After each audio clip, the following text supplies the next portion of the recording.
Hello friends, நம்ம எதை பற்றி பார்க்க போகிறோம் அப்படின்னா நிறைய பேர் இப்போ எம்பிபிஎஸ் பிடிஎஸ் நிறைய மெடிக்கலாக ட்ரை பண்ணிட்டு இருப்பீங்க. ஸோ இதில் நிறைய பேருக்கு என்ன கன்ஃபியூஷன்ஸ் அப்படின்னா ஸோ மார்க் அதிகமாக எடுத்தவங்க பிரச்சனை இல்லை, லோ மார்க் அப்ராட் அட்மிஷன்ஸ் பண்ணலாமா அப்படின்னு.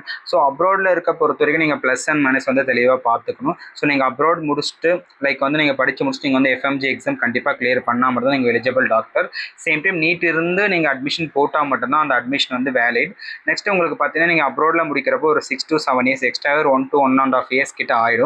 ஸோ இது யாரும் சொல்ல மாட்டாங்க, நீங்கள் அதுக்கு தகுந்த மாதிரி பிளான் பண்ணிக்கணும். ஸோ நீங்கள் இந்தியாவில் இருக்க மாதிரி எல்லாமே அப்ராடில் இருக்கும், எல்லாமே இருக்குன்றது நம்ம சொல்ல முடியாது. சில கண்ட்ரீஸில் இருக்கும், சில கண்ட்ரீஸில் இருக்காது. ஸோ இந்த ப்ளஸ் அண்ட் மைனஸை பார்த்துட்டு உங்களுக்கு ஓகே அப்படின்னா நீங்கள் ஜாயின் பண்ணுங்கள். நிறைய பேர் ஒரு காலேஜ் பற்றி தெரியாமையும் அப்ராடில் ஜாயின் பண்ணிட்டு அப்புறம் அதை சரியில்லை எதை சரியில்லைன்னு சொல்லாதீங்க. ஒரு கோர்ஸ் எடுக்கிறீங்க, ஒரு படிக்கிறோம், இப்போ இந்தியாவிலேயோ ஃபாரின்லேயோ சரி, அதை ஃபுல் டீட்டெயில்ஸ் நீங்கள் கேதர் பண்ணணும். அதை கேதர் எப்படி பண்ணணும், நீங்களாக ஓனாக சர்ச் பண்ணி ஒவ்வொரு விஷயத்தையும் கேதர் பண்ணுங்கள்.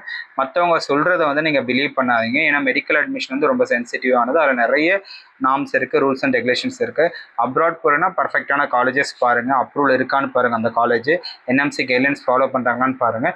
Next FMG coaching passing rate பாருங்கள். இது எல்லாமே ஹாஸ்டல்லேருந்து எல்லா ஃபெசிலிட்டிஸும் நீங்கள் பார்க்கணும். நெக்ஸ்ட் ஃபீஸ் ஸ்ட்ரக்சர், இது மட்டும் இல்லாமல் முடிச்சுட்டு வரதுக்கு எவ்வளோ இயர்ஸ் ஆகணும் கேல்குலேட் பண்ணணும்.